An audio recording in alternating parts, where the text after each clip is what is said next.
사랑에 색깔이 있다면 어떤 색이 있을까요?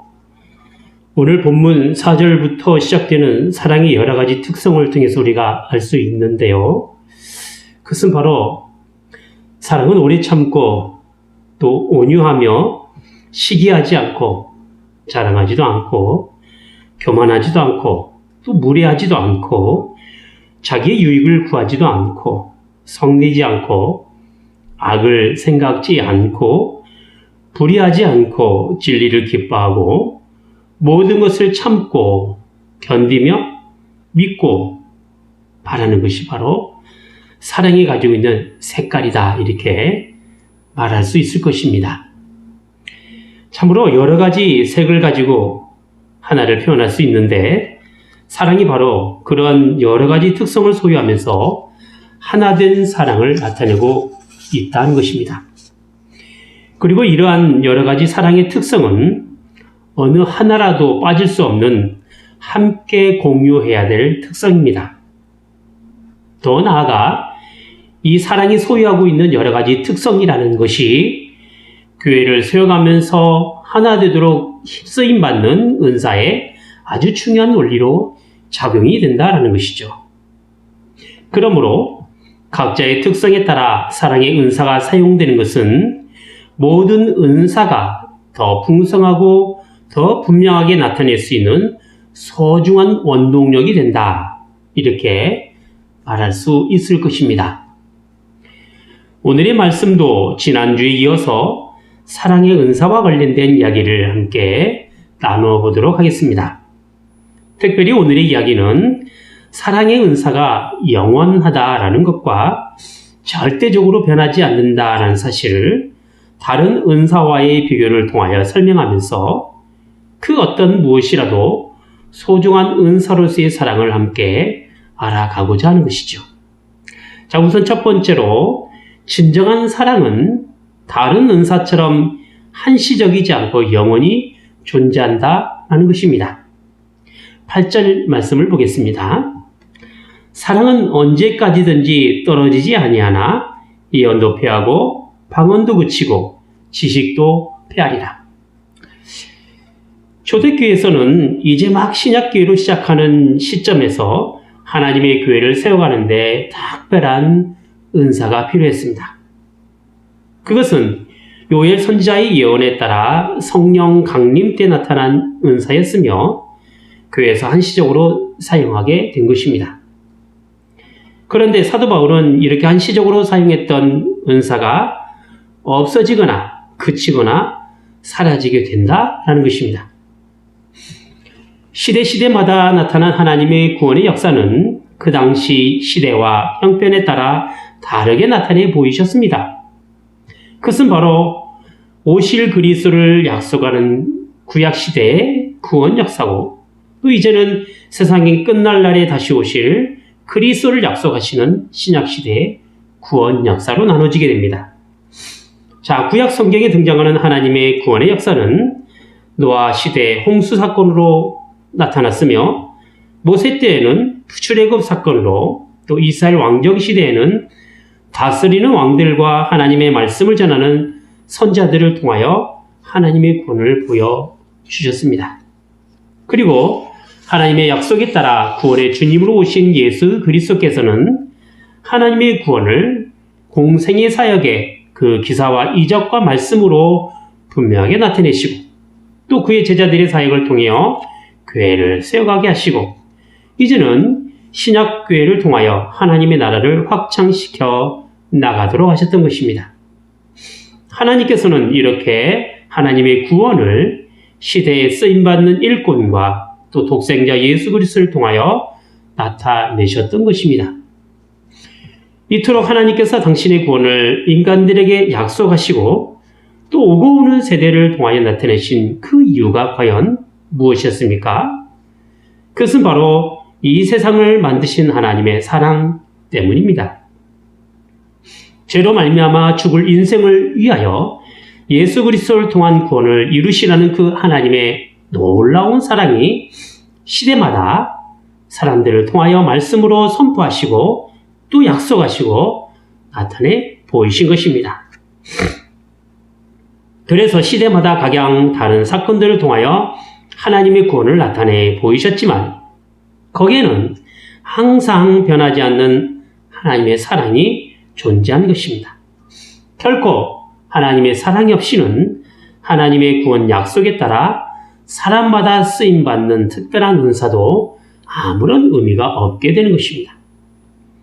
이렇듯 하나님의 사랑을 전제로 하는 하나님의 구원이 있기 때문에 시대마다 성령의 은혜로 인하여 나타나는 은사도 언제나 하나님의 사랑을 전제로 하는 것입니다.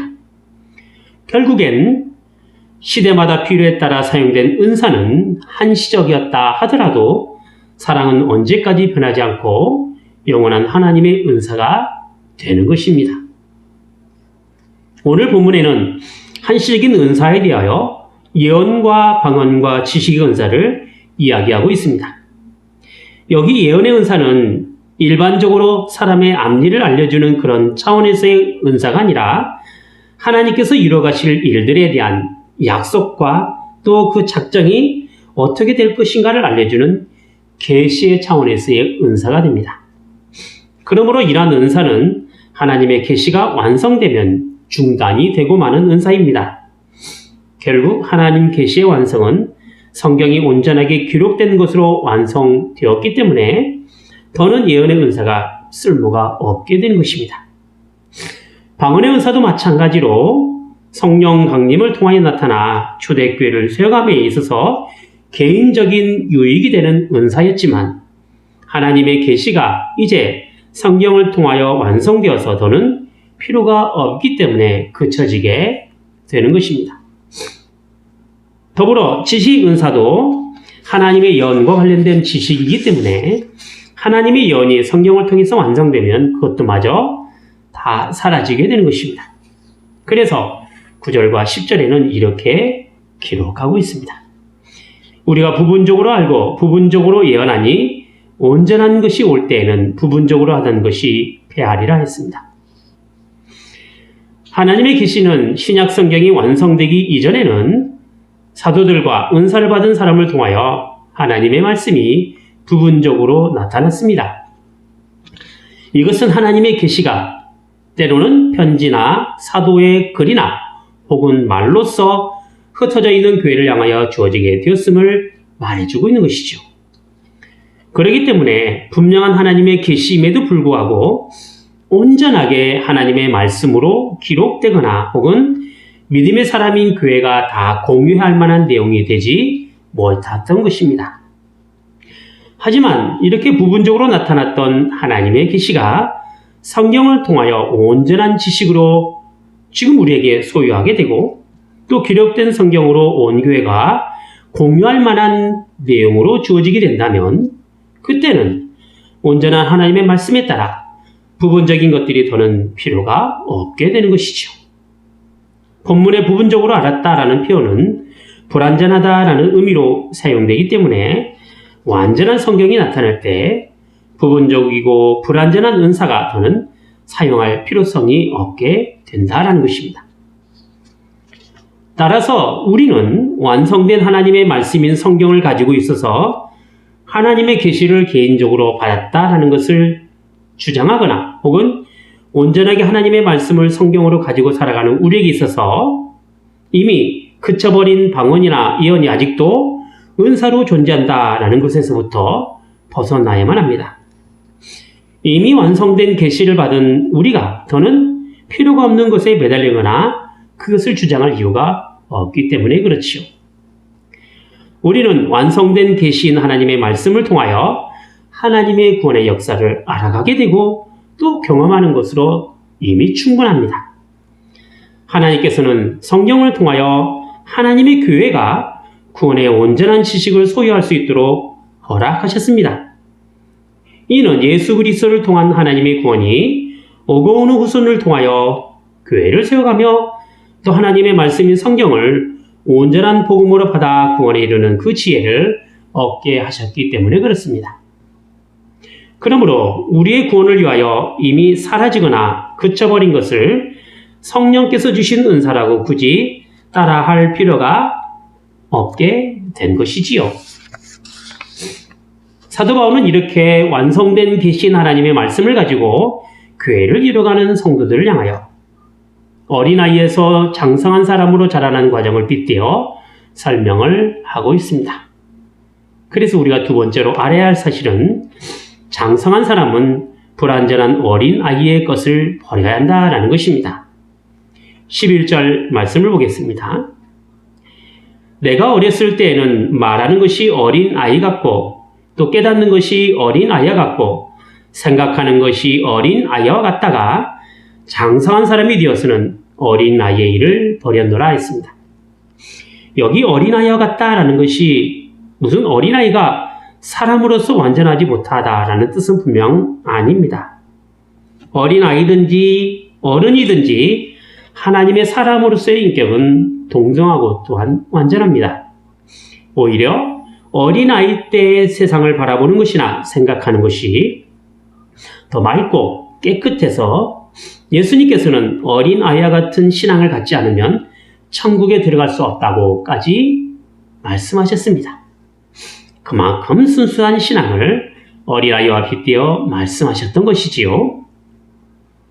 하지만 충분하고 성숙하게 자라서 완성된 어른의 입장으로 볼 때에는 어린아이 때는 말하고 깨닫고 생각하는 것이 미숙하고 부족하게 보이는 것입니다. 어린아이 때 있었던 것이 가치 없는 것으로 말하고자 함이 아니라 성숙한 어른이 된 후에는 어린아이처럼 말하거나 더 이상 어린아이의 행동을 하지 않는다라는 것이죠.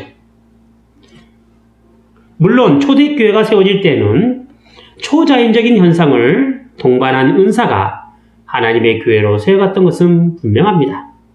이것은 성령 강림 사건을 통해서 분명하게 보여주게 된 사건이고 오늘 본문의 고린도 교회에서 일어난 성령의 다양한 은사로도 우리가 알 수가 있습니다. 초대교회 역사상 예언이나 방언과 같은 특별한 은사로 교회의 기초가 이루어지게 되었던 것은 아직 완성되지 아니한 하나님의 계시가 은사를 통하여 부분적으로 증거되었기 때문에 그렇습니다.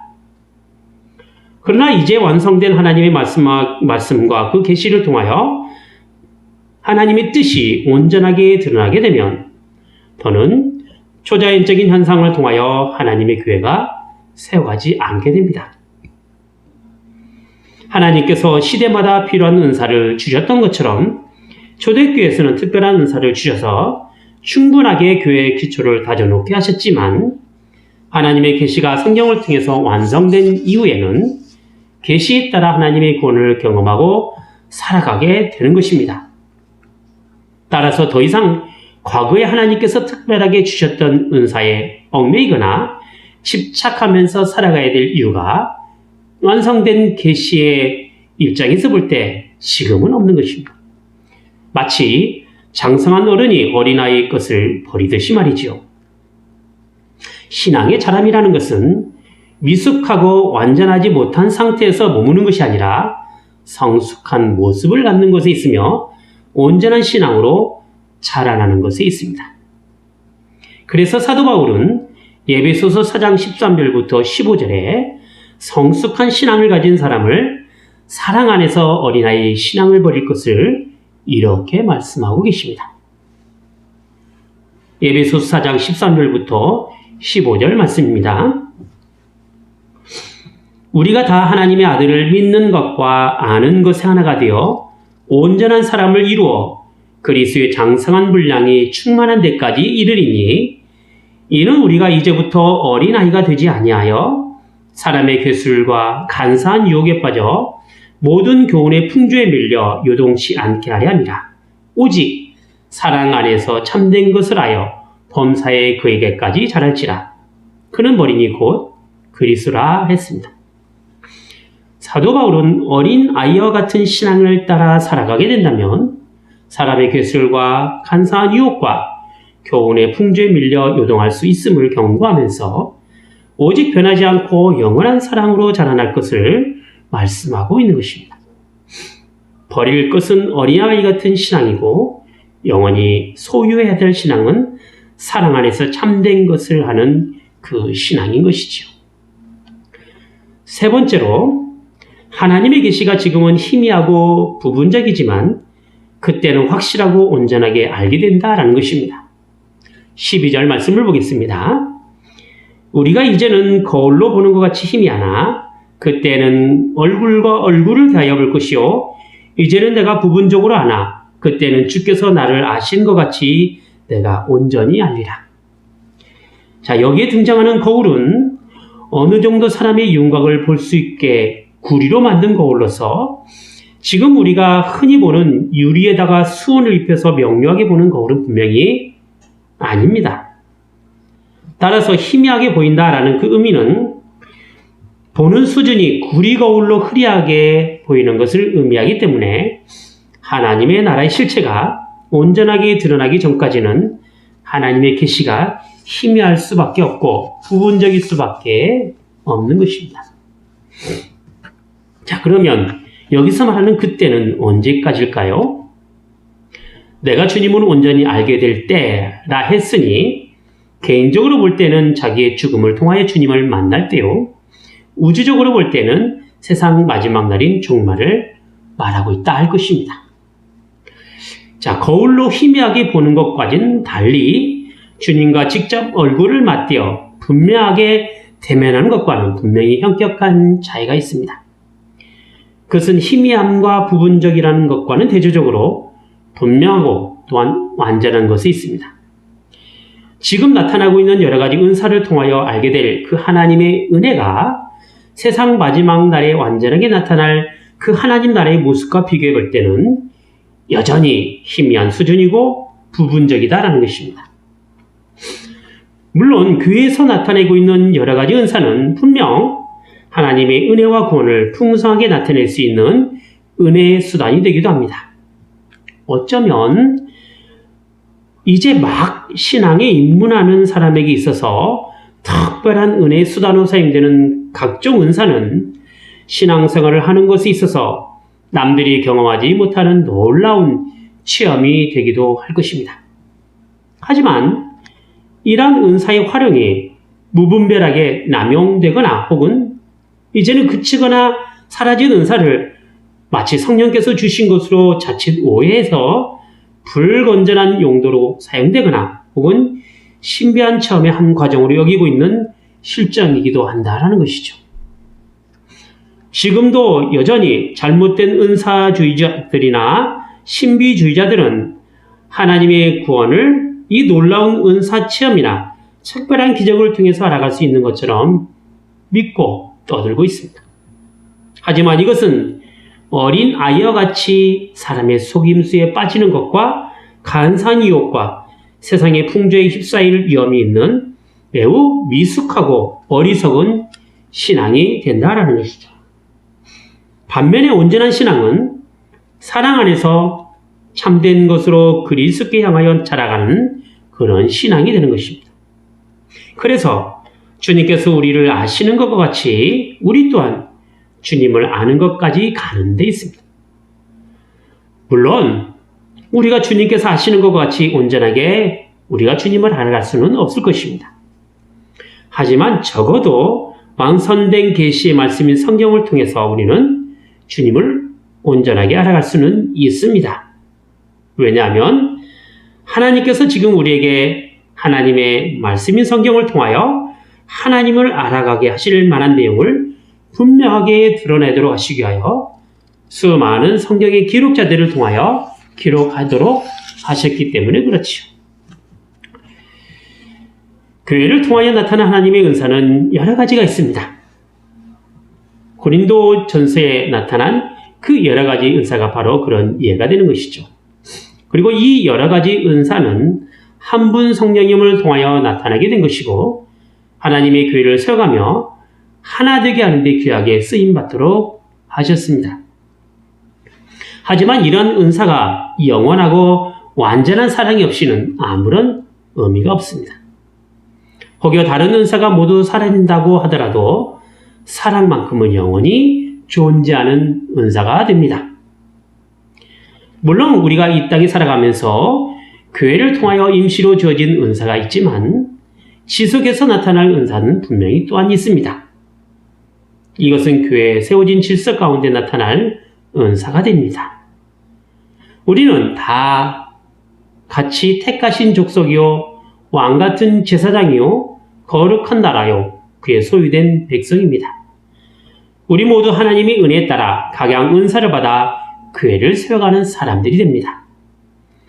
자신의 주어진 자리와 또 하나님의 부르심에 따라 은사를 하나님께서 허락하시고 그 하나님의 일을 하도록 우리를 부르시고 그렇게 인도하신 것입니다. 하나님의 일을 하는 사람으로서 하나님으로부터 맡겨진 은사를 활용한다 라고 하는 것에는 교회를 세워감에 있어서 하나님을 기쁘시게 되는 일이요 하나님께 영광을 돌리는 일이기도 합니다. 하지만 이렇게 부여받은 은사에 사랑이 빠져 있다면 아무것도 아니게 되고 아무런 유익이 없는 은사가 된다라는 것입니다. 그래서 모든 은사 가운데 사랑의 은사가 제일이 되는 것이죠. 13절 말씀입니다. 그런즉 믿음, 소망, 사랑 이 세 가지는 항상 있을 것인데 그 중에 제일은 사랑이라. 임시로 주어진 은사는 완성된 계시 말씀인 성경을 통하여 그 의미가 없어진다고 하더라도 여전히 우리에게는 믿음과 소망과 사랑이 우리 안에 은사로 존재하게 됩니다. 물론 예수 그리스도를 믿는 믿음과 하나님 나라에 대한 소망은 이 땅에 있는 동안에는 분명히 유효합니다. 비록 대면하여 보는 것 같이 선명하지는 않다 하더라도 세상 마지막 날에 임할 하나님의 나라는 우리의 믿음과 소망이 온전하게 완성되는 것이기도 합니다. 그리고 그 완성을 향한 원동력이 바로 사랑이라는 것이죠. 그래서 영원하고 온전하게 나가기 위한 우리의 신앙을 위하여 그 중에 제일인 사랑을 우리가 구해야만 하는 것입니다. 이것이 오늘 본문의 말씀의 뜻이기도 합니다. 기도하겠습니다. 거룩하신 하나님 아버지, 죄인된 저희를 사랑하시고 또 그 사랑으로 저희를 구원하셨사온데 바로 예수 그리스도의 십자가의 사랑이 없나이다. 그 주님의 십자가는 오늘 말씀이 있는 것처럼 오래 참음과 온유하심과 또 시기와 자랑과 교만하지 않고 무리하지 않으셨으며 자기의 유익이 아닌 저희를 향한 구원의 유익으로 나타내셨사옵나이다. 또한 주님의 사랑은 성내지 않으시고 저희를 악에서 구하는 것이었으며 진리와 함께 기뻐하고 참고 믿고 바라며 견디는 사랑이었습니다. 주님께서 이러한 놀라운 사랑을 저희 안에 은사로 허락하시고 영원하고 온전한 사랑을 나타낼 수 있도록 하셨사옵나이다. 이제 제일 큰 은사를 주신 주님께 향한 저희의 사랑을 몸된 교회를 세워가는 일에 귀하게 쓰임받을 수 있도록 성령님께서 저희를 주장하여 주시옵소서. 은혜의 방도로 사용될 하나님의 은사를 사랑의 은사와 함께 더 풍성하게 나타낼 수 있도록 저희를 인도하여 주시옵소서. 주 예수 그리스도 이름으로 기도하옵나이다. 아멘.